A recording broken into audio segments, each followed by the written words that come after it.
नमस्कार मैत्रिणींनो, स्वागत आहे आपले कोल्हापुरी स्टाईल या माझ्या यूट्यूब चॅनलमध्ये. चला तर आज आपण एकदम कुरकुरीत आणि घशात खवखव न होणारी आळूवडी कशा पद्धतीनं बनवायची आहेत ते बघणार आहोत.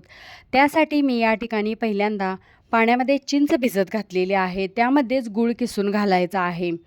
चिंच गुळाचं पाणी करून ठेवायचं आहे. त्यानंतर दुसरीकडे एका मिक्सरच्या भांड्यामध्ये 4-5 लसणाच्या पाकळ्या, कोथिंबीर, त्याचबरोबर आवडीनुसार मिरच्या आणि आल्याचा एक छोटा तुकडा घालून मिक्सरला पेस्ट करून घ्यायची आहे.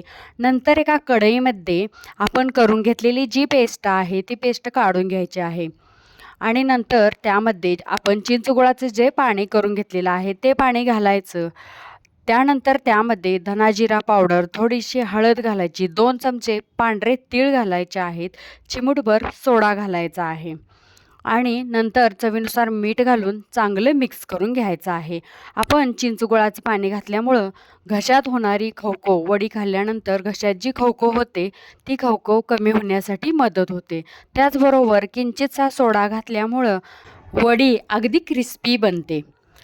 नंतर हे सगळं मिश्रण चांगलं मिक्स करून घ्यायचं आहे आणि त्यामध्ये 4-5 चमचे बेसनचं पीठ घालायचं आहे आणि त्यामध्येच 1 चमचा तांदळाचं पीठ घालायचं आहे.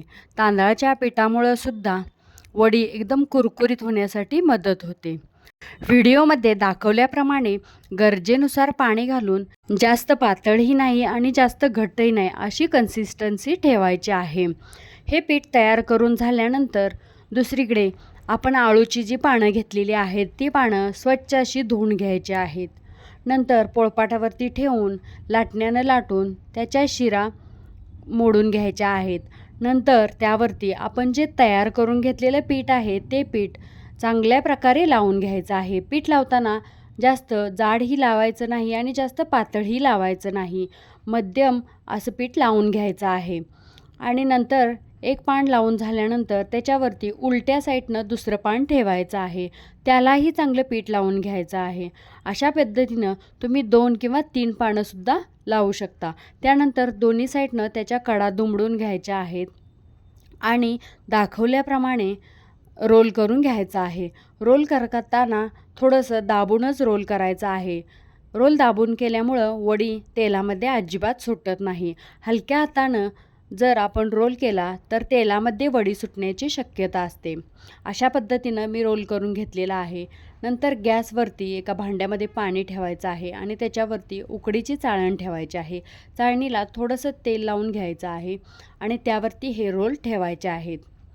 रोल ठेवून त्यावरती झाकण ठेवायचं आहे आणि 12 ते 15 मिनिटे हे रोल चांगले वाफवून घ्यायचे आहेत.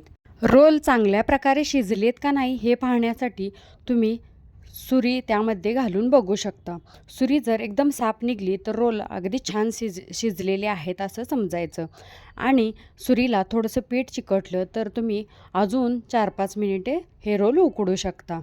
रोल थोडेसे थंड झाल्यानंतर वड्या कट करून घ्यायच्या आहेत. नंतर या वड्या तुम्ही तेलामध्ये चांगल्या खमंग आणि कुरकुरीत होईपर्यंत तळू शकता किंवा तुम्हाला जर तळायच्या नसतील तर तुम्ही शॅलो फ्रायसुद्धा या वड्या करू शकता. अशाच पद्धतीनं आपल्या या कुरकुरीत आणि खमंग लागणाऱ्या, घशात अजिबात खवखव न होणाऱ्या अशा वड्या तयार झालेल्या आहेत. तुम्हाला ही वडीची माझी रेसिपी कशी वाटली कमेंट करून नक्की सांगा.